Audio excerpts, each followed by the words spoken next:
അൽഹംദുലില്ലാഹ് അൽഹംദുലില്ലാഹില്ലദീ ഹദാനാ ലിഹാദാ വമാ കുന്നാ ലിനഹ്തദിയ ലൗലാ അൻ ഹദാനല്ലാഹ് നഹ്മദുഹു വനസ്തഈനുഹു വനുഅ്മിനു ബിഹി വനതവക്കലു അലൈഹി വനഊദു ബില്ലാഹി മിൻ ശുറൂരി അൻഫുസിനാ വമിൻ സയ്യിആതി അഅ്മാലിനാ മൻ യഹ്ദിഹില്ലാഹു ഫലാ മുദില്ല ലഹു വമൻ യുദ്ലിൽഹു ഫലാ ഹാദിയ ലഹു വനശ്ഹദു അൻ ലാ ഇലാഹ ഇല്ലല്ലാഹു വഹ്ദഹു ലാ ശരീക ലഹു വനശ്ഹദു അന്ന മുഹമ്മദൻ അബ്ദുഹു വറസൂലുഹു അർസലഹു ബിൽ ഹുദാ വദീനിൽ ഹഖ് ലിയുദ്ഹിറഹു അലദ്ദീനി കുല്ലിഹി വലൗ കരിഹൽ മുശ്രികൂൻ. اللهم صل على محمد وعلى آل محمد كما صليت على إبراهيم وعلى آل إبراهيم وبارك على محمد وعلى آل محمد كما باركت على إبراهيم وعلى آل إبراهيم في العالمين إنك حميد مجيد. أما بعد فإن خير الحديث كتاب الله وخير الهدي هدي محمد صلى الله عليه وسلم وشر الأمور محدثاتها وكل بدعة ضلالة.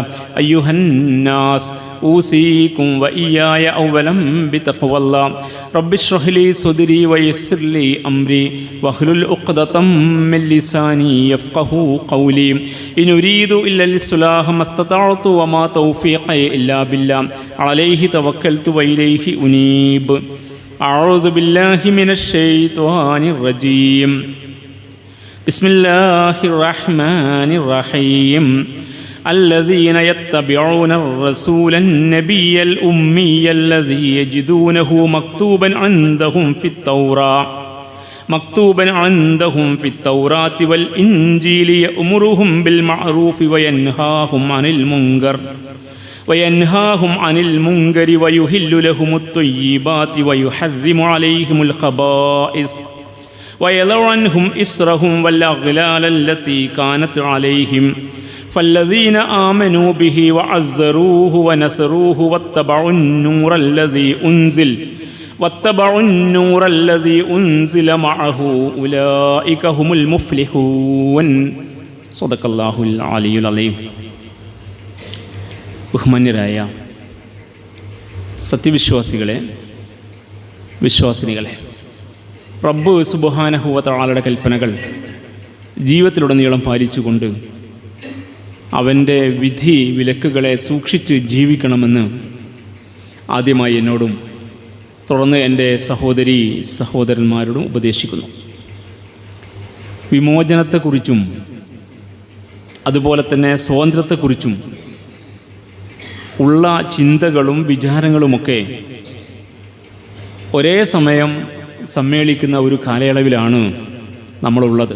മുഹറം 10 വിമോചനത്തിൻ്റെ ഉദാത്തമായ ഒരു സന്ദേശം ചരിത്രപരമായി അടയാളപ്പെടുത്തിയ ഒരു വലിയ പാഠം മനുഷ്യരെ, മാലോകരെ, സവിശേഷമായി മുസ്ലിമീങ്ങളെ ഓർമ്മിപ്പിക്കുന്ന ഒരു ദിനമായിരുന്നു. കിരാത ഭീകരനായ, ചരിത്രം കണ്ട ഏറ്റവും വലിയ ഫാഷിസ്റ്റ് ആയിട്ടുള്ള ഒരു സമുദായത്തെ ശാസ്ത്രീയമായി ഭൂമുഖത്തുനിന്ന് എങ്ങനെ ഉന്മൂലനം ചെയ്യാമെന്ന് പ്രയോഗതലത്തിൽ കൊണ്ടുവന്ന ഫിർഔനും പ്രവൃത്തികളും, അവരുടെ നുകത്തിന് കീഴിൽ മർദ്ദിതരായി ജീവിച്ചിരുന്ന ബനൂ ഇസ്രായേൽ സമുദായം, ആ സമുദായം മൂസ അലൈഹിസ്സലാത്തു വസ്സലാം, ഹാറൂൻ അലൈഹിസ്സലാത്തു വസ്സലാം 2 പ്രവാചകന്മാരുടെ നേതൃത്വത്തിൽ ഈജിപ്തിൽ നിന്ന് വിമോചിതരായി കടൽ കടന്ന് മറുകര പറ്റുന്നതും കിരാത ഭീകരനായ ഫാസിസ്റ്റ് നേതാവും അനുചരന്മാരും ഒന്നടങ്കം മുങ്ങി നശിക്കുന്നതുമായ ചരിത്രത്തെ, ഏതാണ്ട് 3000 വർഷങ്ങൾക്കപ്പുറത്ത് നടന്ന ഒരു സംഭവത്തെ എല്ലാ വർഷവും പുതുവർഷത്തിൻ്റെ 10ാം ദിനത്തിൽ മാലോകരുടെ മുമ്പിൽ അനുസ്മരിപ്പിക്കുകയാണ് ഇസ്ലാം.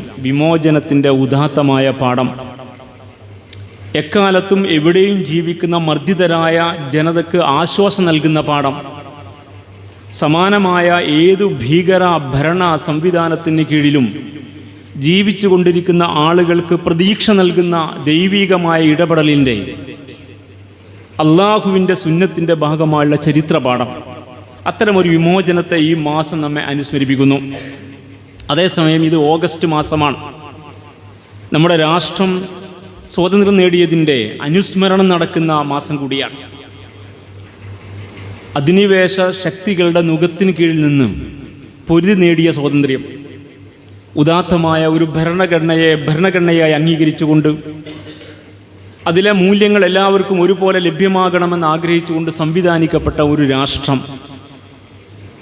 പക്ഷേ പതിറ്റാണ്ടുകൾ ഇപ്പുറത്ത് ഫാഷിസത്തിൻ്റെ അധീനതയ്ക്ക് കീഴിൽ കയ്പുനീര് കുടിച്ചുകൊണ്ട് മുന്നോട്ട് പോകുന്ന ഒരു പശ്ചാത്തലത്തിൽ നമ്മുടെ രാജ്യം സ്വാതന്ത്ര്യത്തെ അനുസ്മരിക്കുകയാണ് ഈ മാസത്തിൽ. പറഞ്ഞതിൻ്റെ ചുരുക്കം, വിമോചനത്തിൻ്റെയും സ്വാതന്ത്ര്യത്തിൻ്റെയും പാഠത്തെ ഒരുപോലെ സമ്മേളിപ്പിച്ച, രണ്ടിനെയും ഒരുപോലെ അനുസ്മരിപ്പിക്കുന്ന, വിശ്വാസികൾക്ക് സവിശേഷമായ അനുസ്മരണം സാധ്യമാകുന്ന ഒരു കാലയളവാണ് ഈ കാലയളവ്. അതുകൊണ്ട് തന്നെ വിമോചനത്തെക്കുറിച്ചും സ്വാതന്ത്ര്യത്തെക്കുറിച്ചും ഇസ്ലാം നൽകുന്ന പാഠങ്ങൾ എന്താണെന്ന് പഠിക്കുന്നതും മനസ്സിലാക്കുന്നതും ചർച്ചയ്ക്ക് വിഷയവഹിപ്പിക്കുന്നതും സംഗതമായിരിക്കും ഈ പശ്ചാത്തലത്തിൽ. വിശ്വാസികളായ നാം അറിയേണ്ടത് ഇസ്ലാമിലെ പ്രവാചകന്മാർ വിമോചകന്മാരായിരുന്നു എന്നതാണ്. ഇസ്ലാമിലെ പ്രവാചകന്മാർ സ്വാതന്ത്ര്യത്തിന് വേണ്ടിയും വിമോചനത്തിന് വേണ്ടിയും പണിയെടുത്തവരായിരുന്നു എന്നതുകൂടിയാണ്. ഒരു വേള ഈ ആശയത്തെ, ഈ പറഞ്ഞതിനെ അങ്ങനെ അങ്ങ് വിഴുങ്ങാൻ ഇസ്ലാമിന് അതിൻ്റെ ശരിയായ രീതിയിൽ പഠിക്കാത്തവർക്ക് സാധിച്ചു കൊള്ളണമെന്നില്ല. കാരണം അവരുടെ മുമ്പിൽ ഇസ്ലാമിലെ പ്രവാചകൻ കേവലം ഒരു ആത്മീയ നേതാവ് മാത്രമാണ്. ആ പ്രവാചകൻ ഒരു രാഷ്ട്രം സംവിധാനിച്ച വ്യക്തിത്വമായിരുന്നു എന്നും ആ പ്രവാചകൻ അടിമകളായിട്ടുള്ള ആളുകൾ ഉൾപ്പെടെ അധിനിവേശ ശക്തികളുടെ നുകത്തിന് കീഴിൽ ജീവിച്ചിരുന്ന ആളുകളെ വിമോചിപ്പിച്ച ഒരു പ്രവാചകനായിരുന്നു എന്നും അത്തരം വിമോചനത്തിൻ്റെ മാർഗത്തിൽ പണിയെടുത്ത ആത്മീയ തലത്തെയും അതുപോലെ തന്നെ മനുഷ്യ വിമോചനത്തിൻ്റെ ഭാഗമായി അവൻ്റെ സ്വാതന്ത്ര്യങ്ങൾ വകവെച്ച് കിട്ടുന്ന ഒരു സാമൂഹ്യ ക്രമത്തെയും ഒരുപോലെ നയിച്ച പ്രവാചകനായിരുന്നു എന്നവർ പഠിക്കാൻ ശ്രമിച്ചിട്ടില്ല.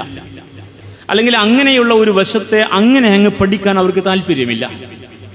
അവർ നിലകൊള്ളുന്ന പ്രത്യയശാസ്ത്രങ്ങൾ, അവർ മനസ്സിലാക്കിയ രീതികൾ, അവർ തീർച്ചപ്പെടുത്തിയ ജീവിത രീതികൾ, അവരുടെ സൗകര്യത്തിനനുസൃതമായി ജീവിക്കാൻ അവർ കണ്ട ചില രീതിശാസ്ത്രങ്ങൾ, ഇതെല്ലാം കൂടി ചേർന്ന് ഇസ്ലാമിനെ അതിൻ്റെ ശരിയായ രീതിയിൽ മനസ്സിലാക്കാൻ അവരെ സമ്മതിക്കുന്നില്ല. പക്ഷെ നമ്മൾ അറിയണം, ഇസ്ലാമിലെ പ്രവാചകന്മാരെ ഇസ്ലാം അടയാളപ്പെടുത്തിയത് വിമോചകന്മാരായിട്ടാണ്. ശരിയായ സ്വാതന്ത്ര്യത്തിലേക്ക്, സമഗ്രമായ സ്വാതന്ത്ര്യത്തിലേക്ക്, മനുഷ്യന് ശരിയായി സ്വാതന്ത്ര്യം അനുഭവിക്കാൻ കഴിയുന്ന ആ സ്വാതന്ത്ര്യത്തിൻ്റെ വിഹായസിലേക്ക് മനുഷ്യനെ നയിച്ച പ്രവാചകന്മാരായിരുന്നു. തിരുനബിയെ ഖുർആൻ അടയാളപ്പെടുന്നു നോക്കുക. സൂറ അഹ്റാഫിലെ 157 വാക്യം മുഖദ്ദിമയിൽ ഓതി വെച്ച സൂക്തം അതാണ്. അല്ലാഹു സുബ്ഹാനഹു വ തആല നമ്മുടെ മുമ്പിൽ തിരുനബിയെ പരിചയപ്പെടുത്തുന്നു. നമുക്ക് മാത്രം പരിചയമുള്ള പ്രവാചകനെയല്ല, ഇതിനു മുമ്പ് വന്ന വേദങ്ങളായ തൗറാത്തും ഇഞ്ചീലും അടയാളപ്പെടുത്തിയ പ്രവാചകനെ. അങ്ങനെ ഒരു പ്രത്യേകത കൂടി റസൂലുള്ളാഹി സ്വല്ലല്ലാഹു അലൈഹി വസല്ലമക്കുണ്ട്. ഖുർആൻ പറയുന്നു, അല്ലദീന യത്തബിഊന റസൂലൻ നബിയ്യൽ ഉമ്മി, നിരക്ഷരനായ ഈ ദൗത്യം നിർവഹിക്കുന്ന, നിയോഗം നിർവഹിക്കുന്ന റിസാലത്തും നുബുവത്തും, അർ റസൂലൻ നബി എന്നാണ് പ്രയോഗം. റിസാലത്തും നുബുവത്തും, പ്രവാചകത്വം യഥാവിധി നിർവഹിച്ചുകൊണ്ടിരിക്കുന്ന ആ പ്രവാചകനെ പിൻപറ്റുന്ന ആളുകൾ, അഥവാ ഇസ്ലാമിലെ പ്രവാചകനെ പിൻപറ്റുന്ന മുസ്ലിമീങ്ങൾ, ഞാനും നിങ്ങളും ഉൾക്കൊള്ളുന്ന സമൂഹത്തെക്കുറിച്ച് ആ പ്രയോഗം. അല്ലദീന യത്തബിഊന റസൂലൻ നബിയ്യൽ ഉമ്മിയ, നിരക്ഷരനായ പ്രവാചകനെ പിൻപറ്റുന്ന ആളുകൾ അഥവാ മുസ്ലിമീങ്ങൾ. ഏതാണ് ഈ പ്രവാചകൻ? അല്ലദീ യജിദൂനഹു മക്തൂബൻ ഇൻദഹും ഫി തൗറാത്തി വൽ ഇൻജീൽ. ഈ പ്രവാചകനെ മാലോകർക്കറിയാം. തൗറാത്തിലും ഇഞ്ചിയിലും രേഖപ്പെടുത്തപ്പെട്ട പ്രവാചകനാണ് ഈ പ്രവാചകൻ. തോറയും സബൂറും ഒരുപോലെ പരിചയപ്പെടുത്തിയ പ്രവാചകൻ. അപ്പോൾ തൗറാത്തും ഇഞ്ചിയിലും പരിചയപ്പെടുത്തിയ പ്രവാചകനാണ് ഈ പ്രവാചകൻ. ആ പ്രവാചകനെ പിൻപറ്റുന്ന ആളുകൾ ഇനിയും ആ പ്രവാചകനെ കുറിച്ച് പരിചയപ്പെടുന്നു. യഅ്മുറുഹും ബിൽ മഅറൂഫി വയൻഹാഹും അനിൽ മുൻകർ. ഈ പ്രവാചകൻ അവരോട് ധർമ്മം മാത്രമാണ് കൽപ്പിക്കുന്നത്, അവരോട് അധർമ്മം വിലക്കുകയും ചെയ്യുന്നു. ധർമ്മം നിലനിൽക്കുകയും അധർമ്മം ഇല്ലാതാവുകയും ചെയ്യുന്ന ഒരു സാമൂഹ്യ ക്രമത്തെയാണ് ഈ പ്രവാചകൻ ഉത്ബോധിപ്പിക്കുന്നത്. ധർമ്മവും അധർമ്മവും യഥാർത്ഥത്തിൽ സാമൂഹ്യ ക്രമത്തിനകത്ത് എന്തെല്ലാം ഗുണങ്ങളും എന്തെല്ലാം ദോഷങ്ങളും ഉണ്ടാക്കും നമുക്കറിയാം. സ്വസ്ഥമായ ഒരു സാമൂഹ്യക്രമം, സ്വച്ഛമായൊരു സാമൂഹ്യക്രമം, വിമോചിതരായ സ്വാതന്ത്ര്യം അനുഭവിക്കുന്ന ഒരു സാമൂഹ്യക്രമം എന്നതിനെക്കുറിച്ച് ഇസ്ലാമിൻ്റെ കാഴ്ചപ്പാട് ധർമ്മത്തിന് മേൽക്കുള്ള സാമൂഹ്യക്രമം എന്നതാണ്. അധർമ്മം വാഴാത്തൊരു ക്രമം എന്നതാണ്. അതുകൊണ്ട് ഈ പ്രവാചകൻ യഅ്മുറുഹും ബിൽ മഅറൂഫി വയൻഹാഹും അനിൽ മുങ്കർ, അവരോട് ധർമ്മം നന്മ സംസ്ഥാപിക്കുകയും കൽപ്പിക്കുകയും വയൻഹാഹും അനിൽ മുങ്കർ തിന്മ അധർമ്മം ഇല്ലാതാക്കുകയും വിലക്കുകയും ചെയ്യുന്നു. വയുഹില്ലു ലഹുമുത് ത്വയ്യിബാത്ത്, ധർമ്മത്തിന് മേൽക്കുള്ള സാമൂഹ്യ ക്രമത്തിൽ നല്ലത് മാത്രം അനുവദിക്കപ്പെടുന്ന എല്ലാ ഇനത്തിലും പെട്ട നല്ലത് മാത്രം.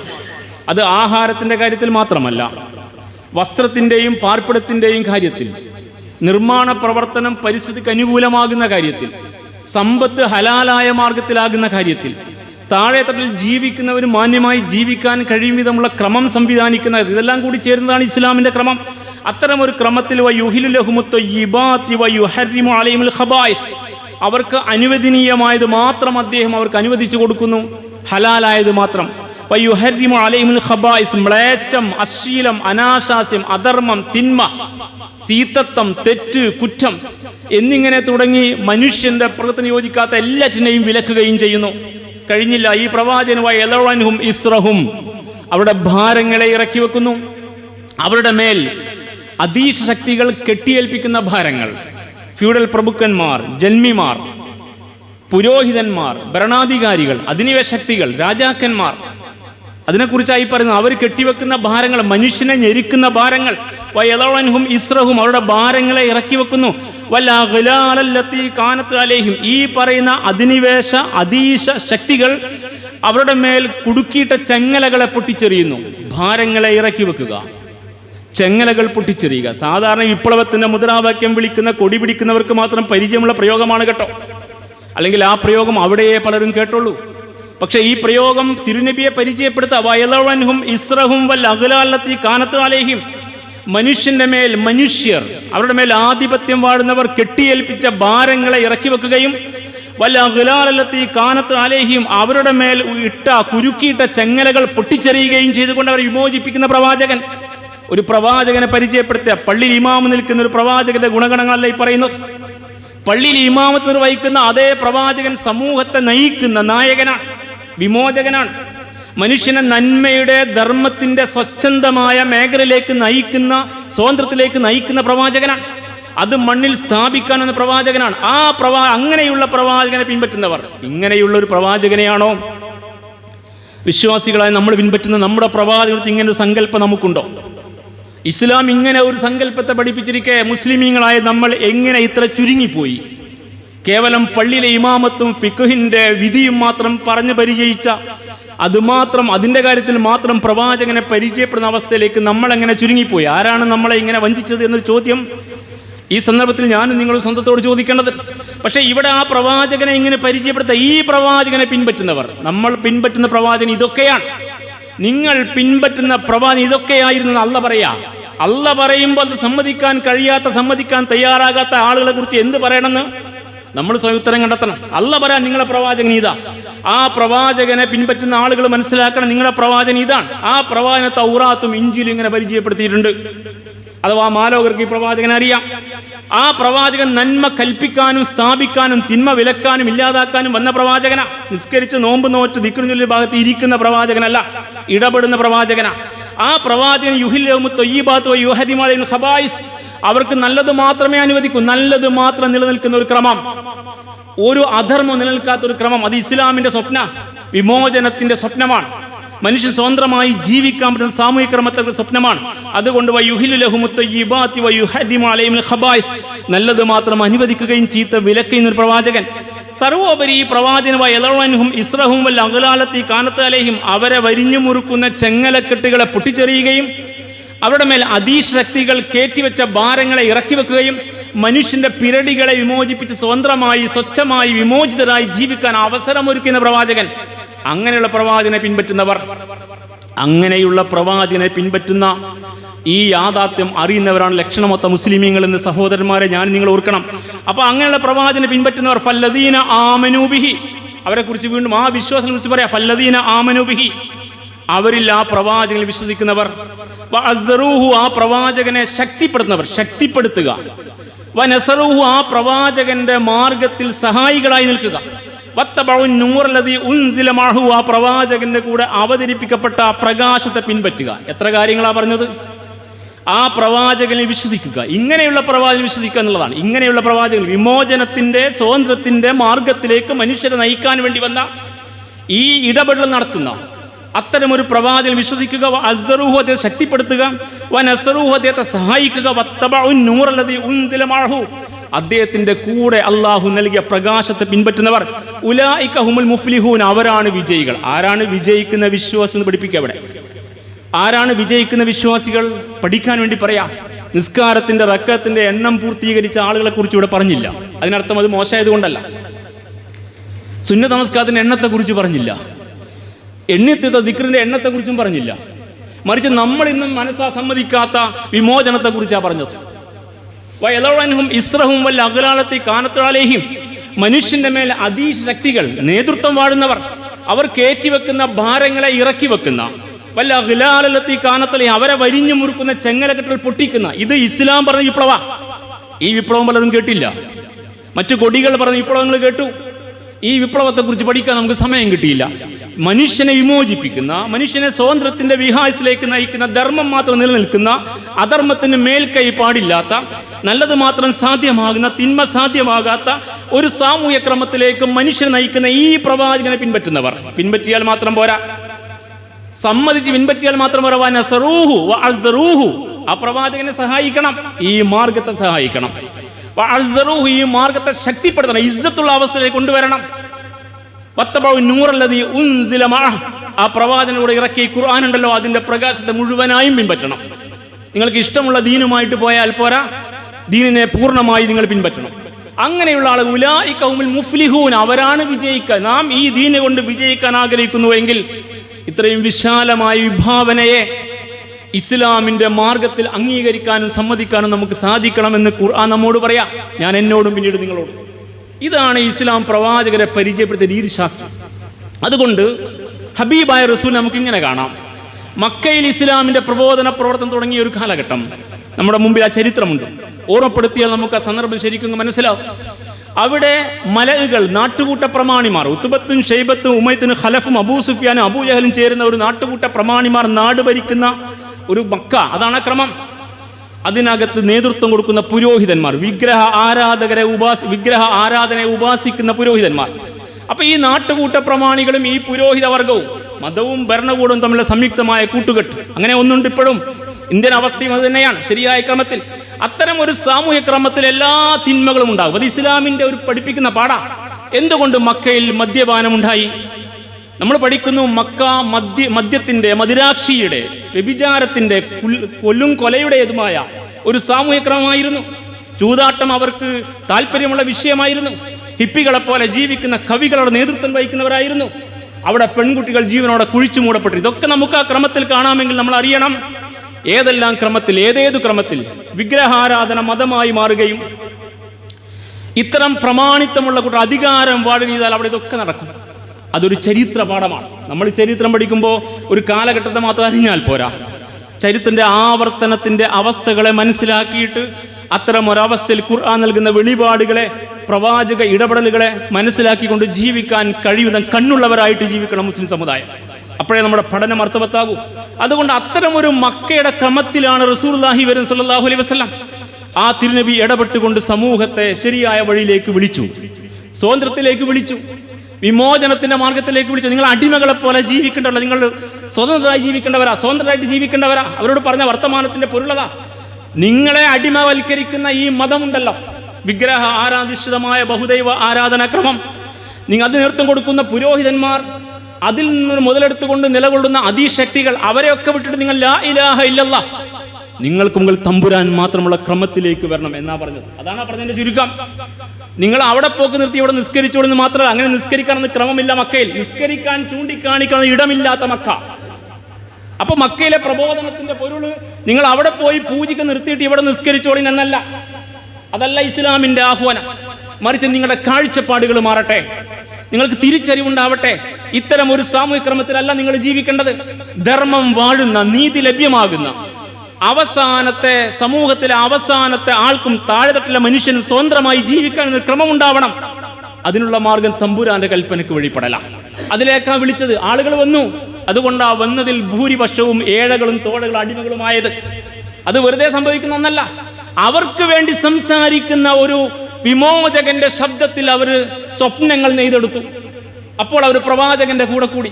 അതുകൊണ്ടാണ് ചുട്ടുപഴുത്ത മണൽ കല്ല് കയറ്റി വെക്കപ്പെട്ട അവസ്ഥയിലും ആ മതം വിടാതെ ബിലാൽ ചരിത്രം സൃഷ്ടിച്ചത്. അതുകൊണ്ടാണ് സുമയ്യ റളിയല്ലാഹു തആല അൻഹ സ്ത്രീ ആയിരിക്കെ തന്നെ കരുത്തോടെ ഇസ്ലാമിന്റെ മാർഗത്തിൽ അവസാന ശ്വാസവും നിലനിർത്തിക്കൊണ്ട് അങ്ങനെ ഇസ്ലാമിൽ ഷഹാദത്ത് വരിച്ച ആദ്യത്തെ രക്തസാക്ഷിയായി മാറിയത്. ഇത് ചരിത്ര. അപ്പോൾ വിമോചനത്തിന്റെ വിഹായസിലേക്ക്, സ്വാതന്ത്ര്യത്തിന്റെ ശരിയായ സങ്കല്പത്തിലേക്ക് മനുഷ്യനെ വിളിക്കാൻ ആ പ്രവാചകൻ വന്നത്. അതായിരുന്നു ഹബീബിന്റെ ഉത്ബോധനം. അങ്ങനെ അടികൊണ്ടും മർദ്ദനത്തിന് വിധേയപ്പെട്ടും ജീവിക്കുന്ന സമൂഹത്തിന്റെ ഒരു ചിത്രം നമ്മൾ കാണുക ചരിത്രത്തിൽ. അവർ തിരുനബിയുടെ അടുക്കൽ വന്നിരിക്കുക. മക്കയിൽ ഇസ്ലാമിന് ആധിപത്യമില്ലാത്ത ആ മക്കയിൽ കഅബയുടെ ചാരത്തിൽ റസൂലുള്ളാഹി എങ്ങനെയാണ് വഹു മുതവസ്സിദും ബി ബുർദത്തുൻ ലഹു ഫീ ദില്ലിൽ കഅബ, തന്റെ കൂടെ കൊണ്ട് നടക്കുന്ന ഒരു പുതപ്പുണ്ട് റസൂൽ. ആ പുതപ്പ് ഇങ്ങനെ മടക്കി വെച്ചിട്ട് അത് തലയാണാക്കി വെച്ച് കഅബയുടെ ദില്ലിൽ കഅബയുടെ തണൽ വിശ്രമിക്കുന്ന ഹബീബിന്റെ അടുക്കൽ അടി കൊണ്ടുകൊണ്ടിരിക്കുന്ന ഈ സമൂഹത്തിലെ ഖബ്ബാബിന് അറത്ത് റളിയല്ലാഹു തആല അൻഹു വന്നു. തിരുനബി ചാരിക്കടന്ന് വിശ്രമിക്കുക. എന്നിട്ട് റസൂലിനോട് ചോദിച്ചു, വക്കുൽന, ഞങ്ങൾ പറഞ്ഞു, അലാ തസ്തൻസുറു ലനാ അലാ തദഉ ലനാ. ബുഖാരി ഉദ്ധരിച്ച ഹദീസാണ്. ഷെയ്ഖ് ഇബ്നു ബാസ് ഹദീസ് ഉദ്ധരിച്ചുകൊണ്ട് ശരിയായ വിമോചനത്തെ കുറിച്ച് പഠിപ്പിക്കുന്നുണ്ട്. പ്രവാചകരെ, അങ്ങ് ഞങ്ങൾക്ക് വേണ്ടി പ്രാർത്ഥിക്കുന്നില്ലേ? ഖബ്ബാർ റളിയല്ലാഹു തആല ചോദിക്കുക, അങ്ങ് ഞങ്ങൾക്ക് വേണ്ടി സഹായം അർത്ഥിക്കുന്നില്ലേ? ഫഖാൽ, റസൂലുള്ളാഹി പറഞ്ഞു, ഖദ് കാന മൻ ഖബ്ലകും, നിങ്ങൾക്ക് മുമ്പ് കഴിഞ്ഞു പോയ ആളുകൾ, യൂഖദുർ റജുലു, അതിൽ ഓരോരുത്തരെ ഇവർ പിടിച്ചുകൊണ്ടുപോകും, ഇസ്ലാമിന്റെ എതിരാളികൾ. എന്നിട്ടോ ഫയുഖ്ഫറു ലഹു ഫിൽ അർള്, ഭൂമിയിൽ വലിയ കുഴി കുഴിക്കും. ഫയജ്അലു ഫീഹാ, എന്നിട്ട് അവൻ ആ കുഴിയിൽ ഇറക്കി നിർത്തും. സുമ്മ യഅതി ബിൽ മിൻഷാർ, എന്നിട്ട് നല്ല ഈർച്ചവാൾ കൊണ്ടുവരും. ഫയൂലഉ അലാ റഅസി, എന്നിട്ട് അവന്റെ തലയിൽ വെക്കും. ഫയുജ്അലു നിസ്ഫൈൻ, അങ്ങനെ ഈർന്ന് അവനെ രണ്ട് ഭാഗമാക്കി മാറ്റും. അങ്ങനെ നിങ്ങളിൽപ്പെട്ട ആളുകളെ മുമ്പ് പീഡിപ്പിക്കപ്പെട്ടിട്ടുണ്ട്. നിങ്ങൾ മർദ്ദനം സഹിക്കുന്നു ഈ നാട്ടിൽ, നിങ്ങൾ പീഡിപ്പിക്കപ്പെടുന്നു ഈ നാട്ടിൽ, മുസ്ലിമീങ്ങളായതിന്റെ പേരിൽ, ഇസ്ലാമിന്റെ പേരിൽ. പക്ഷെ നിങ്ങൾ അറിയണം, നിങ്ങൾക്ക് മുമ്പ് കഴിഞ്ഞു പോയ സമൂഹത്തെ പച്ചക്ക് കൊണ്ടുവന്ന് കുഴിയിൽ നിർത്തിയിട്ട് ഈർച്ചവാൾ കൊണ്ട് രണ്ടായി കീറി മുറിച്ചിട്ടുണ്ട്. പിന്നെ ഇരുമ്പിന്റെ ചീർപ്പുകൾ കൊണ്ട് മാദൂന ലഹ്മിഹി വ അലമിഹി, അവന്റെ എല്ലും മാംസം രണ്ടാവിധം ചീന്തിയെടുക്കാറുണ്ട്, വാർന്നെടുക്കാറുണ്ട്. ഇരുമ്പിന്റെ ചീർപ്പ് കൊണ്ട് ശരീരത്തിൽ വാരുക, എന്നിട്ടോ മാംസം വേർതിരിക്കുക എല്ലിൽ നിന്ന്. ഇങ്ങനെ പീഡിപ്പിച്ചിരുന്നു. പക്ഷേ അതൊന്നും അവരുടെ ദീൻ വിടാൻ അവരെ പ്രേരിപ്പിച്ചില്ല. അതൊന്നും അവരുടെ ദീൻ വിടാൻ കാരണമായില്ല. അത് കാരണം ദീൻ തടസ്സമുണ്ടായില്ല. അഥവാ അവർ ദീനിനെ ഉറച്ചു നിന്നു. നിങ്ങൾ ജീവിക്കുന്ന ഒരു സാമൂഹിക ക്രമത്തിനകത്ത് സംഭവിക്കും. ഇന്ത്യയിലെ മുസ്ലിമീങ്ങൾ പഠിക്കേണ്ടുന്ന പാഠ. ചരിത്രം കേവലം കഥകളല്ല, അത് കഥാപ്രസംഗമായി മാത്രം കേട്ട, അങ്ങനെ ഉസ്താദുമാരുടെ പ്രസംഗത്തിന്റെ high pitch, low pitch, normal പിച്ചിൽ എന്താണ് കേൾക്കുന്നത് അപ്പം മാത്രം മനസ്സിലാവുകയും കഴിഞ്ഞാലൊന്നും തിരിയാതിരിക്കുന്ന അവസ്ഥയിൽ വയല് കേൾക്കുന്ന ആളുകൾക്ക് മനസ്സിലാവില്ല. ഇത് ആവർത്തിക്കുന്ന ചരിത്രമാണ്. ഇന്ത്യൻ അവസ്ഥയിൽ മോബ് ലിഞ്ചിങ്ങിന്റെ ഭാഗമായി ക്രൂരമായി കൊല ചെയ്യപ്പെടുന്ന മനുഷ്യരെ നമ്മൾ കാലങ്ങളായി കണ്ടുകൊണ്ടിരിക്കുക. അവസാനിച്ചിട്ടില്ല. ഓരോന്ന് കേൾക്കുമ്പോഴും അത് അവസാനത്തേതാകണമെന്ന് ആഗ്രഹിക്കുകയാണ് നമ്മൾ. പക്ഷെ അവസാനത്തേതാകില്ല. കാരണം ഈ ക്രമം അതാണ്. എങ്കിൽ ആ ക്രമത്തെക്കുറിച്ചായി അത്തരം ഒരു ക്രമത്തിൽ ആളുകൾ ക്രൂരമായി പീഡിപ്പിക്കപ്പെട്ടിട്ടുണ്ട്. അങ്ങനെ പീഡിപ്പിക്കപ്പെട്ടപ്പോഴും അതൊന്നും അവരുടെ ദീനിൽ നിന്ന് അവരെ തടഞ്ഞിട്ടില്ല. എന്നിട്ട് റസൂലുള്ളാഹി പറഞ്ഞു, വല്ലാഹി പടച്ചവനാണ് സത്യം. ഇനി പറയുന്ന വർത്തമാനമാണ് നമ്മുടെ മനസ്സിൽ കരുത്തുള്ള ഒരു പ്രചോദനവാക്യമായിട്ട് മാറേണ്ടത്. വല്ലാഹി പടച്ചവനാണ് സത്യം, ലയുതിമ്മന്നല്ലാഹു അദൽ അംർ, ഈ ദൗത്യം അല്ലാഹു പൂർത്തീകരിക്കുക തന്നെ ചെയ്യും. ഹത്താ യസീറ റാകിബു മിൻ സൻആ ഇലാ ഹളറമൗത്ത്, ഒരു യാത്രക്കാരൻ സൻആ മുതൽ ഹളറമൗത്ത് വരെ, അന്ന് വിശാലമായി കിടക്കുന്ന യമൻ, അതിനകത്ത് കള്ളന്മാർക്കും കൊള്ളക്കാർക്കും മേൽക്കൈയുള്ള ക്രമം, അതായത് അന്നത്തെ യമൻ. ആ യമന്റെ അതിർത്തിയാണ് സൻആ ഹളറമൗത്ത്, രണ്ട് അതിർത്തിയാണ്. ഇന്നും യമൻ അശാന്തമാണ്, നമുക്കറിയാം. ആ യമൻ അന്നും അശാന്തമായിരുന്നു. അതുകൊണ്ടാണ് റസൂൽ മക്കയുടെ അതിർത്തി പറയുന്നതിന് പകരം യമനിന്റെ അതിർത്തി പറഞ്ഞത്. ഇത്ര കലുഷമായ അരാജകത്വം വാഴുന്ന ഒരു രാജ്യം അവിടെ അടുത്ത് വേറെ ഉണ്ടായിരുന്നില്ല. അവിടെ സമീപസ്ഥ രാഷ്ട്രം യമൻ. ആ യമനിൽ രണ്ട് അതിർത്തിയെ കുറിച്ച് പറഞ്ഞു. ഹത്താ യസീറ റാകിബു മിൻ സൻആ ഇലാ ഹളറമൗത്ത്, സൻആ മുതൽ ഹളറമൗത്ത് വരെ ഒരു യാത്രാ സംഘം സ്വസ്ഥമായി സഞ്ചരിക്കും. ലാ യഖാഫു ഇല്ലല്ലാഹ്, അവിടെ യാത്രകൾ അള്ളാഹുവിനെ മാത്രം ഭയന്നാൽ മതിയാകും. വസ്ദിബാലാ ഗനമി, അവരുടെ കൂടെ പാല് കുടിക്കാൻ കൊണ്ടുപോകുന്ന ആടിനെ ചെന്നായി പിടിക്കോ എന്ന് നോക്കേണ്ടി വരൂ. മനുഷ്യരെ ഭയപ്പെടാതെ, കള്ളന്മാരെ ഭയപ്പെടാതെ, കൊള്ളക്കാരെ ഭയപ്പെടാതെ, ഒരു കയ്യേറ്റത്തെയും ഭയപ്പെടാതെ, സ്വസ്ഥമായി രാവോ പകലോ വ്യത്യാസമില്ലാതെ ഒരറ്റം മുതൽ മറ്റേ അറ്റം വരെ രാജ്യത്ത് സ്വതന്ത്രമായി സഞ്ചരിക്കാൻ പറ്റുന്ന അവസ്ഥ വരും. അത്ര ക്രമം സംഭവിക്കുന്നു പറയുമ്പോൾ ഹബീബ് പറഞ്ഞില്ല നല്ല പള്ളി ഉണ്ടാകുന്ന ആളെ മക്കയിൽ. അങ്ങനെ നമ്മൾ ബാങ്ക് കൊടുത്താൽ ഉടനെ ഓടി വരും പള്ളിയിലേക്ക്. നമ്മളൊക്കെ ജമാഅത്തായി നിസ്കരിക്കും. പിന്നെ വാഴതും ഉറുദിയും കേട്ട് നമ്മൾ പോകും. അങ്ങനെ സംഗതി വേണ്ടെന്നല്ല, അതിനെക്കുറിച്ചല്ല ഈ പറയുന്നത്. ഒരു രാജ്യത്തിന്റെ അതിർത്തിയെ നിർണയിച്ചിട്ട് ആ അതിർത്തിക്കകത്ത് മനുഷ്യൻ സ്വതന്ത്രമായി വിമോചിതരായി ജീവിക്കുമെന്നാണ്.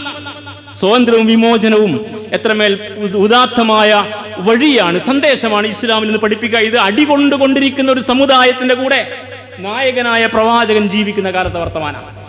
അതുകൊണ്ട് വലാക്കിന്നക്കും തസ്താജിൽ, നിങ്ങൾ ധൃതി കാണിക്കല്ല, ക്ഷമിക്ക്, നിങ്ങൾ ഈ മാർഗത്തിൽ ഉറച്ചു നിൽക്ക്. സംഭവിക്കും, സ്വസ്ഥമായി ജീവിക്കാൻ ഒരു രാഷ്ട്രം പുലരും, സ്വസ്ഥമായി ജീവിക്കണം ഒരു ക്രമം ഉണ്ടാകും. ഇസ്ലാം അതിനു വേണ്ടി വന്ന മതമാണ്. അത്തരം ഒരു സാമൂഹ്യ ക്രമത്തെ സംവിധാനിക്കാനാണ് ഇസ്ലാം എന്നത്. അതുകൊണ്ട് ഹബീബായ റസൂലുള്ളാഹി തന്റെ കൂടെ ജീവിക്കുന്ന സ്വർഗത്തിന്റെ തോപ്പുകളെ കുറിച്ച് പഠിപ്പിക്കുന്നതിന് പകരം, അടികൊണ്ടാൽ സ്വർഗത്തിൽ ഇടം കിട്ടുമെന്ന് പഠിപ്പിക്കുന്നതിന് പകരം, നിങ്ങളിപ്പോൾ കൊള്ളുന്ന ഓരോ അടിയും അത് വൃഥാവിലാവില്ല. മുമ്പ് പലരും അങ്ങനെ അടി കൊണ്ടിട്ടുണ്ട്. ചീന്തി ചീകി എല്ലും മാംസം വേർപ്പെടുത്തപ്പെട്ടിട്ടുണ്ട്. രണ്ടായി പകുർത്ത് അവരെ കുഴിയിൽ മൂടിയിട്ടുണ്ട്. പക്ഷെ അവരുടെ മതം അവർ വിട്ടിട്ടില്ല. അവരുടെ ദൗത്യത്തിൽ മുന്നേറിയപ്പോ സ്വസ്ഥമായി ജീവിത ഇടമുണ്ടായി. മണ്ണിൽ ഇഹലോകത്തുണ്ടാകുന്ന ഇടത്തെ കുറിച്ചായി പറഞ്ഞത്. പരലോകത്ത് ഇടമുണ്ട് അവിടെ, സ്വർഗത്തിൽ. അത് പറയേണ്ട കാര്യമുണ്ടോ? അപ്പോൾ ഇങ്ങനെ ഇസ്ലാമിനെ പരിചയപ്പെടുത്തി പ്രവാചകൻ. നജ്ജാഷി രാജാവിന്റെ അടുക്കൽ ആദ്യ സംഘം ഹിജ്റ പോയി. രണ്ടാമത്തെ ഒരു ചരിത്രത്തിന്റെ ഒരു ചിന്ത്. അവര് മക്കയിൽ നിൽക്കാൻ നിവൃത്തിയില്ലാതെ ഹിജ്റ പോയതാ, പലായനം. ക്രൈസ്തവ രാജാവിന്റെ നാട്ടിലേക്ക്, എത്യോപ്യയിലേക്ക്. അവിടെ ചെന്നിട്ട് ഈ നേതാക്കന്മാർ ആളെ വിട്ട് സമ്മാനം കൊടുത്ത് രാജാവിനെ കൂടെ നിർത്തിയിട്ട് അവരെ തിരിച്ചു കൊണ്ടുവരാൻ പണിയെടുത്തു. രാജാവ് ഈ വന്ന ആളുകളെ വിളിച്ചു, അഭയാർത്ഥികളെ വിളിച്ചുകൂട്ടി രാജസദസ്സിൽ. നിങ്ങളെക്കുറിച്ച് ഇങ്ങനെയൊക്കെ കേൾക്കുന്നു, വിഘടനവാദികളാണ്, തീവ്രവാദികളാണ്, രാജ്യത്തിന് എതിർ പ്രവർത്തിക്കുന്നവരാണ്, നിങ്ങളെ ഓരോരുത്തരും UAP ചുമത്തപ്പെടേണ്ടവരാണ്, നിങ്ങളെ ഓരോരുത്തരും ജയിലിൽ അടക്കപ്പെടേണ്ടതാണ്. അത്തരം കോലത്തിലാണ് നിങ്ങളെക്കുറിച്ച് കേൾക്കുന്നത് എന്നത് നമ്മുടെ പുതിയ കാലഘട്ടത്തിലെ ഭാഷ്യമാണ്. അതുകൊണ്ട് നിങ്ങൾ എന്താണെന്ന് എനിക്കറിയണം. നീതിമാന്മാരായ ഭരണത്തിൽ അങ്ങനെയാണ് ചെയ്യാം. അങ്ങനെ ഈ സമൂഹത്തിൽ നേതാവായിട്ട് ജാഫർ നബി ത്വാലിബ് റളിയല്ലാഹു തആല എഴുന്നേറ്റു. അദ്ദേഹം നടത്തിയ പ്രസംഗത്തിന്റെ ആദ്യ ഭാഗം കേൾക്കുക. അപ്പൊ നിങ്ങൾക്ക് വിമോചനം എന്താണെന്ന് മനസ്സിലാവും, നമ്മുടെ നാടെന്താണെന്ന് മനസ്സിലാവുകയും ചെയ്യും. അദ്ദേഹം അയ്യുഹൽ മലിക്, അല്ലയോ രാജാവേ, കുന്നാ ഖൗമൻ അഹ്ല ജാഹിലിയ, ഞങ്ങൾ ജാഹിലിയത്തിൽ ജീവിക്കുന്ന ഒരു കൂട്ടരായിരുന്നു. അജ്ഞതയിൽ ജീവിക്കുന്ന, അജ്ഞാനത്തിൽ ജീവിക്കുന്ന, അന്ധകാരത്തിൽ ജീവിക്കുന്ന കൂട്ടരായിരുന്നു. ജാഹിലിയത്തിൽ ജീവിക്കായിരുന്നു. നഅ്ബുദുൽ അസ്നാം, ഞങ്ങൾ വിഗ്രഹങ്ങളെയാണ് പൂജിച്ചിരുന്നത്. വനഅകുൽ മൈത്ത, ഞങ്ങൾ ഹലാലല്ല നോൺ ഹലാലാ കഴിച്ചിരുന്നത്, ഹറാമാ കഴിച്ചത്, ശവമാണ് തിന്നിരുന്നത്. വനഅത്തിൽ ഫവാഷ്, എല്ലാ മ്ലേച്ഛതകളും, അശ്ലീലം, അനാശാസ്യം, അധർമ്മം, ധിക്കാരം, കൊല്ലും കൊല, ഫാഹിഷ്, ഫവാഷ് ഒക്കെ ഞങ്ങൾക്ക് ശീലമായിരുന്നു. അതൊക്കെ ഞങ്ങളുടെ ശീലമായിരുന്നു. വനഖ്തഉൽ അർഹാം, കുടുംബ ബന്ധങ്ങളെ മുറിച്ചു മാറ്റും, കുടുംബബന്ധത്തെ പരിഗണിക്കുമായിരുന്നില്ല. വനസീഉൽ ജവാർ, അയൽവാസികളെ മറക്കും. അവൻ പട്ടിണി കിടക്കുമ്പോഴും ഞങ്ങൾ വയറ് നിറച്ച് ഉണ്ണും. മറ്റവന്റെ പ്രശ്നങ്ങൾക്ക് പ്രശ്നമായിരുന്നില്ല. അങ്ങനെ മാനുഷിക ബന്ധങ്ങൾ മുറിച്ചു കളഞ്ഞവർ ഞങ്ങൾ. അതാ പറയുന്നത്, മാനുഷിക ബന്ധങ്ങളെ മുറിച്ചു കളഞ്ഞവർ, കുടുംബ ബന്ധങ്ങൾ മുറിച്ചവർ, അയൽപ്പക്കത്തെ മറന്നവർ, എല്ലാ അധർമ്മവും ചെയ്യുന്നവർ. എന്നല്ല യഅ്കുലുൽ ഖവിയ്യു മിനൽ ലഈഫ്, ആ പ്രയോഗം അടിവരെ ഇടണം. യഅ്കുലുൽ ഖവിയ്യു മിനൽ ലഈഫ്, ഞങ്ങളെ കൂട്ടത്തിലെ ശക്തർ ദുർബലരെ തിന്നാറുണ്ടായിരുന്നു. യഅ്കുലു, തിന്നുമായിരുന്നു. യഅ്കുലുൽ ഖവിയ്യു മിനൽ ലഈഫ്, ഞങ്ങളെ കൂട്ടത്തിലെ ശക്തർ ദുർബലരെ തിന്നും എന്ന് പറഞ്ഞാൽ മൈറ്റ് ഈസ് റൈറ്റ്, കയ്യൂക്കുള്ളവനാണ് കാര്യക്കാരൻ. ആരുടെ കയ്യിൽ ഭരണമുണ്ടോ അവൻ ഭരണകൂടത്തിന്റെ ബലത്തിൽ നിയമ സംവിധാനത്തെ സ്വാധീനിക്കും, നീതിപാലകരെ സ്വാധീനിക്കും. അവന്റെ പാർട്ടിക്കാർ അക്രമത്തിന്റെ വഴിയെ സഞ്ചരിക്കും. ആ ഒരു ക്രമം, അതാണ് ഫാഷിസം, അതാണ് എല്ലാ അധർമ്മത്തിന്റെയും ക്രമം. അത്തരം ഒരു രീതി അവിടെ. അതാണ് കവി, ശക്തൻ ദുർബലനെ തിന്നുക എന്ന് പറഞ്ഞ ആലങ്കാരിക പ്രയോഗ. ഞങ്ങളെ കൂട്ടത്തിൽ കയ്യൂക്കുള്ളവരായിരുന്നു കാര്യക്കാർ, ചോദിക്കാനും പറഞ്ഞ ആളുണ്ടായിരുന്നില്ല. അതായത് ഞങ്ങളുടെ കാലം, അത്തരം ഒരു കാലത്ത് ഞങ്ങളിലേക്ക് പ്രവാചകൻ വന്നു. ആ പ്രവാചകൻ ഞങ്ങളെ നന്മയിലേക്ക് വിളിച്ചു, ഞങ്ങളെ മനുഷ്യരാക്കി മാറ്റാൻ ആ പ്രവാചകൻ തയ്യാറായി. ഞങ്ങൾ ആ പ്രവാചകനിൽ വിശ്വസിച്ചു. ഇതാണ് ഞങ്ങൾ ചെയ്തതെന്ന് പറഞ്ഞിട്ട് ഒരു പ്രസംഗം നടത്തിയിട്ട് ആമുഖം വായിച്ചത് എന്താണ് അടിമത്തം എന്ന് മനസ്സിലാക്കാനാ. എന്താണ് അടിമത്തം? എന്തൊക്കെയാണ് അടിമത്തം? അജ്ഞതയിൽ ജീവിക്കുക, നമ്മൾ ആരാണെന്ന് അറിയാതിരിക്കുക, നമ്മുടെ നിയോഗം എന്താണെന്ന് അറിയാതിരിക്കുക, അതാണ് ജാഹിലിയത്ത്. ജാഹിലിയത്ത് മക്കയിൽ പ്രവാചകന്റെ ആഗമനത്തിനുള്ള ഒരു കാലം മാത്രമല്ല, അതൊരു സാങ്കേതികമായ പ്രയോഗമാണ്. ഇന്നും സൃഷ്ടിച്ച നാഥനെ തിരിച്ചറിയാത്തവൻ ജഹാലത്തിലാണ്. ഇന്നും ശരിയായ ധർമ്മത്തിന്റെ വഴി കണ്ടെത്താത്തവൻ അജ്ഞതയിലാണ്.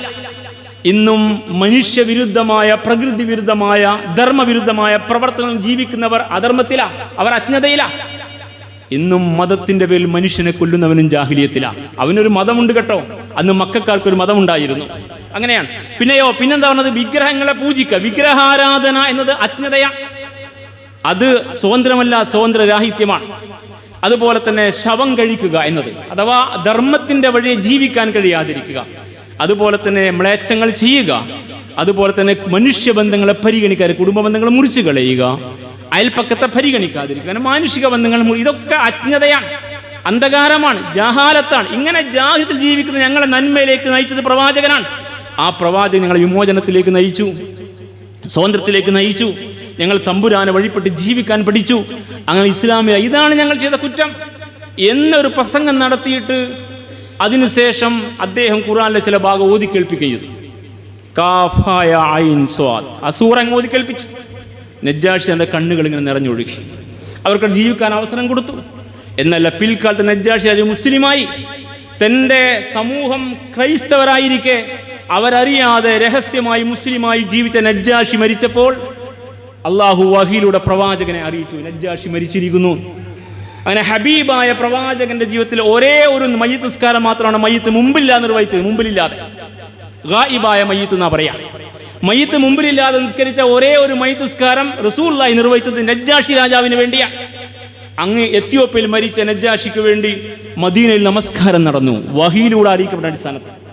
ഇത് ഇസ്ലാമിൻ്റെ വിമോചനത്തിൻ്റെ പാരമ്പര്യത്തെക്കുറിച്ചായി പറഞ്ഞത്. അതാണ് മനുഷ്യനെ ഇസ്ലാം പഠിപ്പിച്ച മതം. ഇവിടെ നിസ്കാരത്തെക്കുറിച്ചല്ല പറഞ്ഞത്. നിസ്കാരം മർമ്മമാണ്. ഇവിടെ ആരാധനയുള്ള ചർച്ച വന്നത്. ഇവിടെ മനുഷ്യന്റെ ജീവിതത്തിന്റെ സ്വച്ഛമായ അവസ്ഥയിൽ അധർമ്മത്തിൻ്റെതായ ക്രമത്തിൽ നിന്ന് മാറി, അജ്ഞത ക്രമത്തിൽ നിന്ന് മാറി, വിമോചനത്തിന്റെ സ്വാതന്ത്ര്യത്തിന്റെ ഉദാത്തമായ ഭാവത്തിൽ ശക്തനും ദുർബലനും ഒരേ പ്രിവിലേജുള്ള ഒരു സാമൂഹ്യ ക്രമത്തിനകത്ത്, ഭരിക്കുന്നവനും ഭരണീയനും ഉള്ളവനും ഇല്ലാത്തവനും ഒരേ പ്രിവിലേജ് കിട്ടുന്ന, ഒരേ മുൻഗണന കിട്ടുന്ന ഒരു സാമൂഹ്യ ക്രമത്തിനകത്ത് മനുഷ്യർ ജീവിക്കലാണ്. അതാണ് ഇസ്ലാമിലെ വിമോചനം, അതാണ് സ്വാതന്ത്ര്യം. അത് പ്രവാചകന്മാരുടെ നിയോഗമാണ്. അത് മനസ്സിലാക്കിയവർ ആ കാലത്ത് ഇസ്ലാമിലേക്ക് വന്നത്. ഇനിയും നിങ്ങൾ കേൾക്കൊരു ചരിത്രം കൂടി. റസൂലുള്ളാഹിന്റെ സദസ്സിനോട് പറയാ. ആ സദസ്സിൽ കൂടെ ഇരിക്കുന്ന ഒരു സഹാബിയുണ്ട്, അദീ ഇബ്നു ഹാത്തിം. അദീ ഇബ്നു ഹാത്തിം റളിയല്ലാഹു തആല അൻഹുവിനോട് റസൂൽ ചോദിച്ചു, യാ അദീ ഹൽ റഅയ്തൽ ഹീറ, നീ ഹീറ കണ്ടിട്ടുണ്ടോ? അൽ ഹീറ ഒരു സ്ഥലത്തിന്റെ പേരാ. ഇറാഖിലെ വിദൂര ദിക്കിലുള്ളൊരു പട്ടണമാണ് ഹീറ. ആ ഹീറ നീ കണ്ടിട്ടുണ്ടോ? അവരുടെ നാട്ടിൽ നിന്ന് കുറെ ദൂരം സഞ്ചരിക്കണം അന്നത്തെ കാലഘട്ടത്തിലെ അവസ്ഥ വെച്ചുകൊണ്ട്. ഹൽ റഅയ്തൽ ഹീറ, നീ ഹീറ കണ്ടിട്ടുണ്ടോ? അപ്പോൾ ആദ്യം ഖുൽതു ലം അറഹ, ഞാൻ അത് കണ്ടിട്ടില്ല. ആദ്യം പറയാം. അപ്പോൾ റസൂലുള്ളാഹി പറയാ ബാക്കി വർത്തമാനം. അന്ന നബിയ ഖാല ലഹു, അപ്പോൾ റസൂൽ അദ്ദേഹത്തോട് പറഞ്ഞു സല്ലല്ലാഹു അലൈഹി വസല്ലം, ഫൈൻ താലത്ത് ബിക ഹയാത്തുൻ, നിനക്ക് ആയുസ്സുണ്ടെങ്കിൽ, നിനക്ക് അല്ലാഹ് ജീവിതം ദീർഘിപ്പിച്ചു തന്നിട്ടുണ്ടെങ്കിൽ, തരികയാണെങ്കിൽ, നിനക്ക് ആയുസ്സുണ്ടെങ്കിൽ, ലതറയന്ന, നീ കാണും, ഇങ്ങനെ ഒരു കാഴ്ച നീ കാണും. അൽഅയ്ന, ഒരു സുന്ദരിയായ യുവതി, തർതഹിലു മിനൽ ഹീറ, അപ്പറഞ്ഞ ഹീറയിൽ നിന്ന് അവർ യാത്ര ചെയ്യും. അങ്ങനെ അവർ ഒറ്റക്ക് സഞ്ചരിക്കും, ഒട്ടകപ്പുറത്തോ കുതിരപ്പുറത്തോ അന്നത്തെ അവസ്ഥ സഞ്ചരിക്കും. എന്നിട്ട് അവർ വരും ഹത്താ തതൂഫ ബിൽ കഅബ, എന്നിട്ട് ആ പെൺകുട്ടി കഅബയെ തവാഫി തിരിച്ചു പോകും. ഒരാളും അവരെ റേപ്പ് ചെയ്യില്ല, ഒരാളും കയ്യേറ്റ് ചെയ്യില്ല, ഒരാളും പിടികൂടില്ല, ഒരാൾ ആക്രമിക്കില്ല, ആരും അവിടെ അഭിമാനത്തെ ക്ഷതപ്പെടുത്തില്ല, അവർ ആരെയും ഭയപ്പെടേണ്ടി വരില്ല. ഹീറയിൽ നിന്ന് അരാജകത്വത്തിന്റെ പട്ടണമായി ഗുണ്ടകൾ വാഴുന്ന അന്നത്തെ ഇറാഖിലെ ഹീറ, ആ ഹീറയിൽ നിന്ന് ഒരു പെൺകുട്ടി സ്വസ്ഥമായി സഞ്ചരിച്ച് ഇത്രയും കാതം നടന്നു വന്ന് സഞ്ചരിച്ചു വന്ന് കഅബയെ തവാഫി തിരിച്ചു പോകുന്ന കാഴ്ച നിനക്ക് ആയുസ്സുണ്ടെങ്കിൽ കാണാം. ഇത് ഏത് പ്രവാചകനായി പറയുന്നത്? അതാണ് ഈ പ്രവാചകൻ. അതാണ് ഇസ്ലാമിലെ വിമോചനം, അതാണ് ഇസ്ലാം സ്വാതന്ത്ര്യം. അതിന് സ്വാതന്ത്ര്യം ഉണ്ടാവണം. ഒരു പെണ്ണിന് സ്വസ്ഥമായി ഇറങ്ങി നടക്കാൻ പറ്റുന്ന ക്രമമുണ്ടെങ്കിലേ നിങ്ങൾ സ്വതന്ത്രരാവൂ. നിങ്ങൾ പതാക എത്ര ഉയർത്തിയിട്ട് ഉറക്കെ നിങ്ങൾ പതാക ഗാനം പാടുമ്പോഴും അതൊക്കെ വേണ്ട കാര്യം തന്നെ. പക്ഷെ നിങ്ങൾ ഈ അധീശത്തിന്റെ, അധിനിവേശത്തിന്റെ, അധർമ്മത്തിന്റെ കയ്പ് നീര് കുടിച്ചുകൊണ്ടിരിക്കുക നിങ്ങൾ അങ്ങനെ സ്വതന്ത്രരാകും? നിങ്ങൾ വിമോചിതരാകുന്നത് നിങ്ങളുടെ നാട്ടിൽ ഏത് പെൺകുട്ടിക്കും ഏത് സമയത്ത് ഇറങ്ങി നടക്കാൻ പറ്റുന്ന അവസ്ഥയിൽ നിങ്ങൾ മാന്യന്മാരാകുമ്പോഴാണ്. അതാണ് ധർമ്മത്തിന് മേൽ കൈയുള്ള ക്രമം. ഇതൊരു പ്രവാചകൻ പഠിപ്പിച്ച പാടാ. ഇത് പഠിക്കാതെ നിങ്ങൾ നമസ്കാരം ശർത്തം പറഞ്ഞു പഠിക്കാനാ പോയത്. അത് പഠിക്കേണ്ട കാര്യം തന്നെ. പക്ഷെ നിങ്ങൾ അറിയണം, വിമോചനവും സ്വാതന്ത്ര്യവും അത്രമേൽ മർമ്മമാണ് ഇസ്ലാമിന്. അതുകൊണ്ട് റസൂലുള്ളാഹി ഇങ്ങനെ പറഞ്ഞു, വലാ തഖാഫു അഹദൻ ഇല്ലല്ലാഹ്, അവർ ആ പെൺകുട്ടിയായ യാത്രയിൽ അല്ലാഹുവിനെ അല്ലാതെ മറ്റാരെയും ഭയപ്പെടേണ്ടി വരില്ല. അല്ലാഹുവിനെ അല്ലാതെ മറ്റാരെയും ഭയപ്പെടാതെ ഒരു സ്ത്രീക്ക് ഏത് ദിക്കിൽ നിന്നും സഞ്ചരിച്ചു വന്ന് കഅബയിൽ തവാഫ് തിരിച്ചു വരാൻ പറ്റും വിധമുള്ള സാമൂഹ്യ ക്രമം ലോകത്ത് സംജാതമാകുന്നത് വിമോചിതരാകും നമ്മൾ, സ്വതന്ത്രരാകും നമ്മൾ. പിന്നെയും അതിനോട് പറയാ, നിനക്ക് ആയുസ് ഉണ്ടെങ്കിൽ, നിന്റെ ആയുസ് നീണ്ടു കിട്ടുകയാണെങ്കിൽ നിങ്ങൾ കിസ്രയാകുന്ന ഭരണകൂടത്തിന്റെ ഖജനാവ് തുറക്കും. കുൽത്തു, അപ്പൊ ഞാൻ ചോദിച്ചു, കിസ്ര ബിൻ ഹുർമുസ്, ഹുർമുസിന്റെ മകൻ കിസ്രയെ കുറിച്ചാണോ താങ്കൾ പറയുന്നത്? അന്ന് കിസ്ര കൈസർ, റോമും പേർഷ്യയും, ആ അധിനിവേശ ശക്തികൾ രണ്ടു ലോക ശക്തികളാണ്. മുമ്പൊരു ഘട്ടത്തിൽ USSR, ഇപ്പുറത്ത് അമേരിക്കൻ ചേരി ഉണ്ടായതുപോലെ അതിനുമുമ്പ് ലോകത്തുള്ള ചേരികളാ കിസ്രയും കൈസറും, രണ്ട് അധിനിവേശ ശക്തികൾ, ലോകശക്തികൾ. അതിലൊരു ശക്തിയെ കുറിച്ചായി പറയുന്നത്. എവിടെ? മക്കയിൽ ഇരിക്കുന്ന പ്രവാചകൻ. അങ്ങനെ നിനക്ക് ജീവനുണ്ടെങ്കിൽ, ആയുസ്സുണ്ടെങ്കിൽ കിസ്രയുടെ ഖജനാവ് നിങ്ങൾ തുറക്കും. അപ്പൊ ഞാൻ ചോദിച്ചു, കാല കിസ്ര ബിൻ ഹുർമുസ്, ഹുർമുസിന്റെ മകൻ കിസ്രയെ കുറിച്ചാണോ? കാല റസൂൽ പറഞ്ഞു, കിസ്ര ബിൻ ഹുർമുസ് നാം, അതെ, ഹുർമുസിന്റെ മകൻ കിസ്ര തന്നെ. ആ കിസ്ര ഭരിക്കുന്ന രാജ്യത്തിന്റെ ഖജനാവ് നിങ്ങൾ തുറക്കും.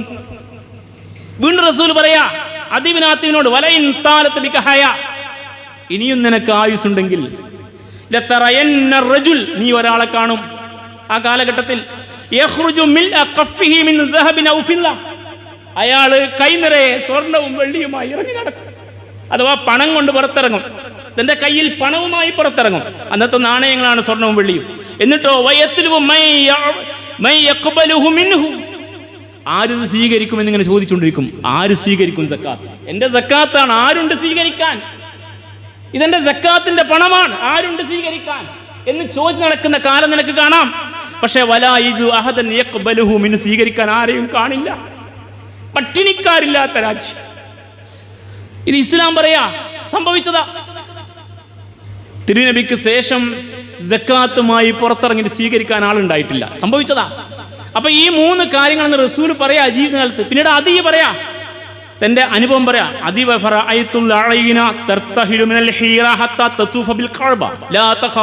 ഞാനിത് കണ്ടുട്ടോ. അദി പറയാ, റസൂലിന് ഞാനിത് കണ്ടു.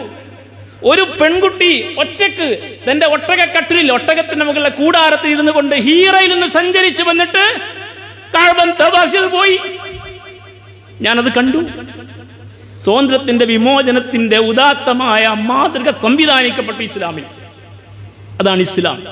ഈ ഇസ്ലാമിനെ കൊണ്ടുപോയി പള്ളിയിൽ ഒതുക്കി വെച്ചിട്ട് ഞാൻ നിങ്ങൾ നമസ്കാരത്തിൽ ഷർത്തും പറഞ്ഞും പിന്നെയും പഠിച്ചുകൊണ്ടിരിക്കുക. ദിക്റിന്റെ എണ്ണത്തെക്കുറിച്ച് പോരിശ പറയാ. സ്വലാത്ത് എണ്ണം തികഞ്ഞാൽ സിറാത്ത് പാലം കടക്കാൻ വിശ്വസിക്കുക. നമ്മൾ പഠിച്ചില്ല ഈ പാഠം. എന്നിട്ട് അതീ വീണ്ടും പറയാ, വകുന്തു ഫീ മൻ ഇഫ്തതഹ കുനൂസ് കിസ്ര, കിസ്രയുടെ ഖജനാവ് തുറക്കുന്ന സമയത്ത് ഞാനുണ്ടായിരുന്നു അവിടെ. റസൂലിന് ശേഷം ഉമർ ഖത്താബിന്റെ കാലത്താ സംഭവം. ഉമർ ഖത്താബിന്റെ കാലത്ത് കിസ്ര പരാജയപ്പെട്ടു. ഖജനാവ് തുറന്നു. ഖജനാവ് തുറക്കുമ്പോൾ സാക്ഷിയ ഇതേ അദി ഉണ്ടായിരുന്നു. അധിനിവേശ ശക്തികളെ തകർത്ത് മനുഷ്യനെ വിമോചിപ്പിക്കുന്ന മതമാണ് ഇസ്ലാം. അങ്ങനെ ഒരു ഇസ്ലാം ഉണ്ട് കൂട്ടരെ. ഈ ഇസ്ലാമിനെ കുറിച്ചാണ് നമ്മൾ പഠിക്കേണ്ടത്. പുതിയ കാലഘട്ടത്തിൽ മുസ്ലിമീങ്ങൾ മാപ്പ് സാക്ഷികളാവാതെ ജീവിക്കണമെങ്കിൽ ഇസ്ലാമിന് കരുത്തുള്ളവരായിട്ട് മാറണം. ഇന്ന് മാപ്പ് സാക്ഷികളാ. താടി വടിക്കാൻ ധൃതി കാണിക്കുന്നവർ, പേര് മാറ്റാൻ ധൃതി കാണിക്കുന്നവർ, മക്കളെ പേരിടുമ്പോൾ ഏതോ റോമൻ പേരും പേർഷ്യൻ പേരും ഒക്കെ നോക്കിയിട്ട് പേരിടുന്നവർ, അവിടെ പേരെങ്ങാണ്ട് ഇസ്ലാമിന്റെ പേരായി പോയാൽ അടുത്ത ഘട്ടത്തിൽ സംവരണം കിട്ടാതെ പോകുമോ? താഴെപ്പെടുന്നൊക്കെ വന്നിട്ട് അങ്ങനെയൊന്നും രക്ഷപ്പെടാൻ പോകുന്നില്ല ഈ സമുദായം. അടികൊണ്ടേ ജീവിക്കൂ നിങ്ങൾ ഇസ്ലാമിനെ കൈയൊഴിഞ്ഞ കാലത്തോളം. അത് നെഞ്ചോട് ചേർത്ത് പിടിക്കുന്നിടത്തെ ഞാൻ രക്ഷപ്പെടൂ. കാരണം അങ്ങനത്തെ ഒരു മതമാണ് ഇസ്ലാം. ഇത് കേവലം ദിക്ർ കൊണ്ടും ദുആ കൊണ്ടും രക്ഷപ്പെടുന്ന മതമല്ല. പിന്നെയും അതീ പറയാ, പ്രവാചകന് ശേഷം മക്കയിൽ സക്കാത്ത് സ്വീകരിക്കാൻ ആളില്ലാത്ത കാലവും സംഭവിച്ചു. അപ്പോൾ മനുഷ്യർ വിമോചിക്കപ്പെടുന്നത്, മനുഷ്യർ സ്വതന്ത്രരാകുന്നത് ഇസ്ലാമിൻ്റെ മാർഗത്തിൽ അവർ സ്വസ്ഥമായി ജീവിക്കുന്ന ക്രമത്തിലേക്ക് വളരുമ്പോഴാണ്. ആള് മുസ്ലിം ആകണമെന്നില്ല. ഈ പറയുന്ന ഇസ്ലാമികത്തെ എല്ലാവരും മുസ്ലിമീങ്ങളായിരുന്നില്ല. മുസ്ലിമുകളല്ലാത്ത രാജ്യം അക്രമികളെ തകർത്ത് അവിടെ നീതിമാന്മാരെ ഭരണം ഏൽപ്പിച്ച റസൂലിന്റെ സഹാബത്ത് പിൻവാങ്ങുമ്പോൾ അവിടെ അമ്പലങ്ങളും പള്ളികളും നിലനിർത്തിക്കൊണ്ടാ പോകുന്നത്, തകർത്തുണ്ടായിരുന്നില്ല. അതുകൊണ്ടാ ഫിലിസ്തീനിൽ ഉമർ ഖത്താബ് ചെല്ലുമ്പോൾ അവിടുത്തെ ഉയർത്തെഴുന്നേൽപ്പിന്റെ പള്ളിയായ ചർച്ചിൽ അവിടുത്തെ പാത്രിയാർക്കീസ് ബാവ ഉമർ ഖത്താബിനെ സ്വീകരിച്ചു. കിടക്കാൻ ഇടം കൊടുത്തത്, ഭക്ഷണം കൊടുത്തത്. ബാങ്ക് കൊടുത്തപ്പോ വേഗം സേവറിൽ വെള്ളം കൊണ്ടുവന്ന് ഒതു എടുക്കാൻ കൊടുത്തു. ഒതു എടുത്ത് ഉമർ വന്നപ്പോൾ പായ വിരിച്ചിരിക്കുന്നു ചർച്ചിൽ. ഉമർ ഖത്താബ് പായ മടക്കി കഷത്ത് വെച്ചിട്ട് പറഞ്ഞാൽ ഇവിടെ നിസ്കരിക്കുന്നില്ല. ഇവിടെ നിസ്കരിച്ചാൽ എനിക്ക് ശേഷം ആരെങ്കിലും ഞങ്ങളുടെ അമീറുൽ മുഅ്മിനീൻ നിസ്കരിച്ച ഇടമാണെന്ന് പറഞ്ഞ അവകാശവാദം ഉന്നയിച്ച് നമുക്ക് തർക്കം ഉണ്ടാകാൻ പാടില്ല. പുറത്ത് നിസ്കരിക്കാം, അങ്ങനെ റോട്ടിൽ നിസ്കരിച്ച ഉമർ. ഇങ്ങനെ ഒരു ഇസ്ലാമുണ്ട് കൂട്ടരെ. ആ ഇസ്ലാമിനെ പഠിക്കുകയും പഠിപ്പിക്കുകയും ചെയ്യുന്നിടത്തെ നമ്മൾ സ്വതന്ത്രരാവും. അതുകൊണ്ട് സ്വാതന്ത്ര്യവും വിമോചനവും, മുഹറം 10 വിമോചനവും ഓഗസ്റ്റ് സ്വാതന്ത്ര്യവും ഒന്നിച്ചു വരുന്ന ഒരു ഘട്ടത്തിലെങ്കിലും ഇത് പഠിക്കാൻ നമ്മൾ തയ്യാറാവണം. കഴിഞ്ഞില്ല, നമ്മുടെ സമയത്തിന്റെ പരിധിയിൽ അവസാനിപ്പിക്കാം. ഇതങ്ങനെ നീണ്ടുപോണ ചരിത്ര.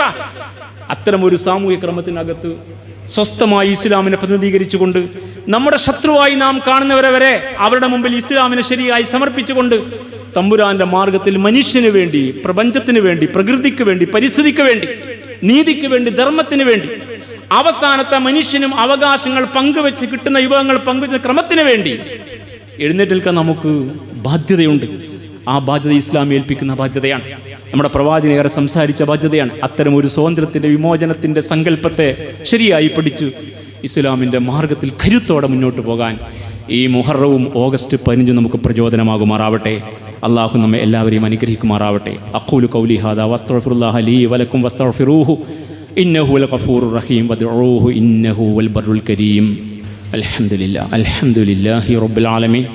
اللهم صل وسلم على عبدك ورسولك محمد الأمين وعلى آله وأصحابه أجمعين. أيها الناس أوصيكم ثانيا بتقوى الله يا أيها الذين آمنوا اتقوا الله حق تقاته ولا تموتن إلا وأنتم مسلمون. ബഹുമാന്യരായ സഹോദരന്മാരെ, സഹോദരിമാരെ, തമ്പുരാൻ്റെ കൽപ്പനകൾ പാലിച്ച് ജീവിക്കണമെന്ന് ഒരിക്കൽ കൂടി ഉണർത്തുകയാണ്. അല്ലാഹു സുബ്ഹാനഹു വ തആല അവൻ്റെ ഇഷ്ടദാസന്മാരിൽ, ദാസിമാരിൽ നാം ഏവരെയും ഉൾപ്പെടുത്തുമാറാവട്ടെ. നമ്മിൽ നിന്ന് മരിച്ചു പോയവർക്ക് അല്ലാഹു മഗ്ഫിറത്തും മർഹമത്തും നൽകുമാറാവട്ടെ. നമ്മളെ രോഗികൾക്ക് നാഥൻ ശിഫയും ശമനവും നൽകുമാറാവട്ടെ. നാം അനുഭവിക്കുന്ന എല്ലാ പ്രയാസങ്ങളും ദൂരീകരിച്ച് നാഥൻ നമുക്ക് എളുപ്പം നൽകി അനുഗ്രഹിക്കുമാറാവട്ടെ. റബ്ബനാ ആതിനാ ഫിദ്ദുനിയ ഹസന വഫിൽ ആഖിറതി ഹസനതൻ വഖിനാ അദാബന്നാർ. اللهم اغفر للمؤمنين والمؤمنات والمسلمين والمسلمات الأحياء منهم والأموات إنك مجيب الدعوات يا قاضي الحاجات. اللهم أعز الإسلام والمسلمين وأذل الشرك والمشركين. اللهم أجرنا من النار، اللهم أجرنا من النار، اللهم أجرنا من النار. ربنا اغفر لنا ولإخواننا الذين سبقونا بالإيمان ولا تجعل في قلوبنا غلا للذين آمنوا ربنا إنك رؤوف رحيم. ربنا تقبل منا إنك أنت السميع العليم وتب علينا إنك أنت التواب الرحيم واغفر لنا يا غافر المذنبين وارحمنا بأنواع رحمتك يا أرحم الراحمين. سبحان ربك رب العزة عما يصفون وسلام على المرسلين والحمد لله رب العالمين. آمين برحمتك.